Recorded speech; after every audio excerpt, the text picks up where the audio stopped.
There have been others, of course, a great many others. But this one is special.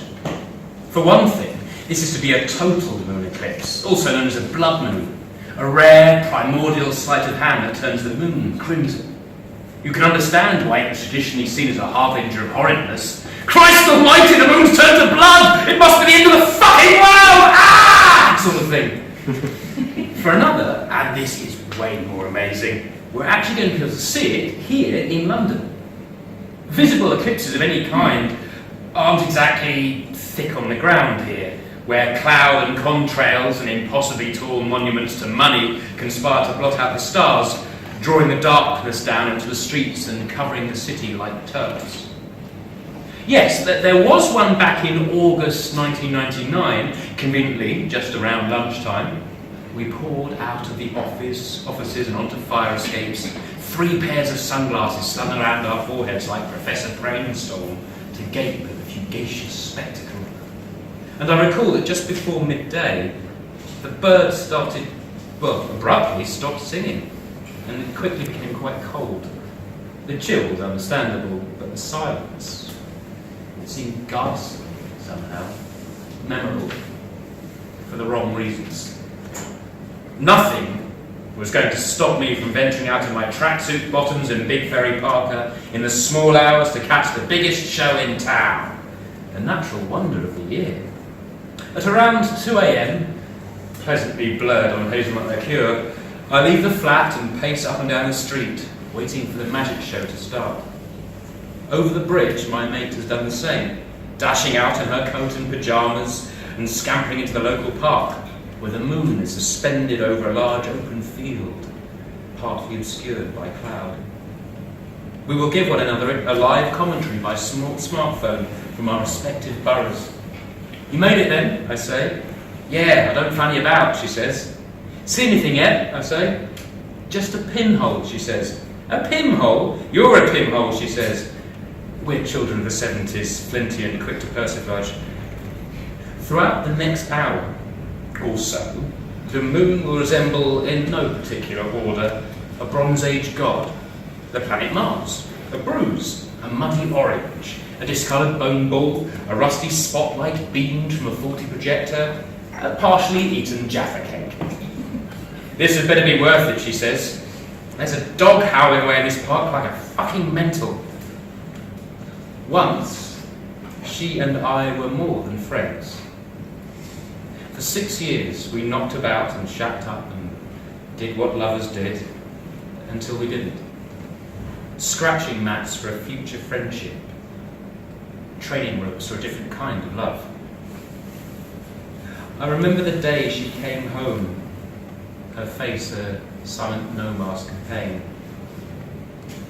It's okay, I said, slowly folding my newspaper and putting it down beside me. It's okay.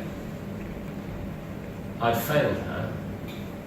By that stage, I wanted to fail. You didn't even fight for it, she said, her face wet. I didn't really want to, I answered truthfully, though the words choked in my throat. Love is like the sea. You turn your back enough times, and one day you turn back, it's gone. The moon is beginning to bruise.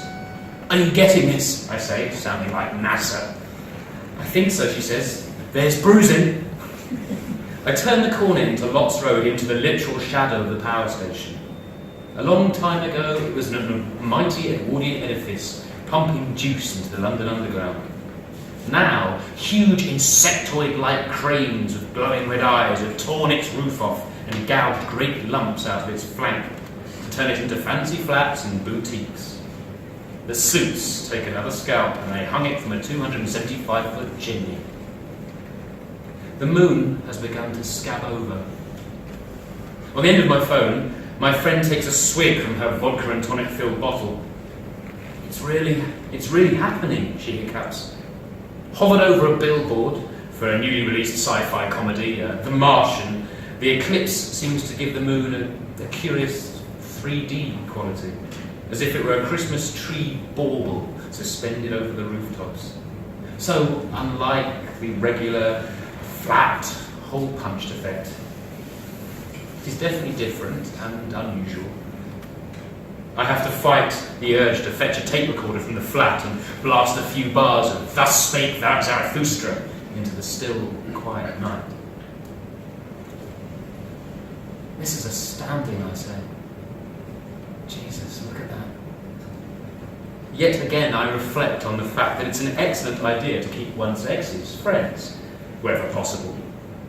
For one thing, they tend to make incredibly good agony aunts when it comes to future affairs of the heart. For another, they've got stuff on you. This is beautiful, she says. It's something. I agree. This has not been a good year. I've just lost my job. Made the wrong choices, clearly. Who needs editors? Should have been a plumber. Everybody wants plumbers. Why don't they ever take taps and boilers for granted? Her father is dying. Frequent visits to the country to care for him has sapped her strength and spirit. In a few months' time, her brother will leave his father's bedroom to fetch him a glass of water. When he returns, a few moments later, he and his sister will be fatherless. We're so small, she says. Sort of comforting, though, isn't it? I say. I mean, it's just another perspective. Things change. The world turns, she says, noisily draining her vodka.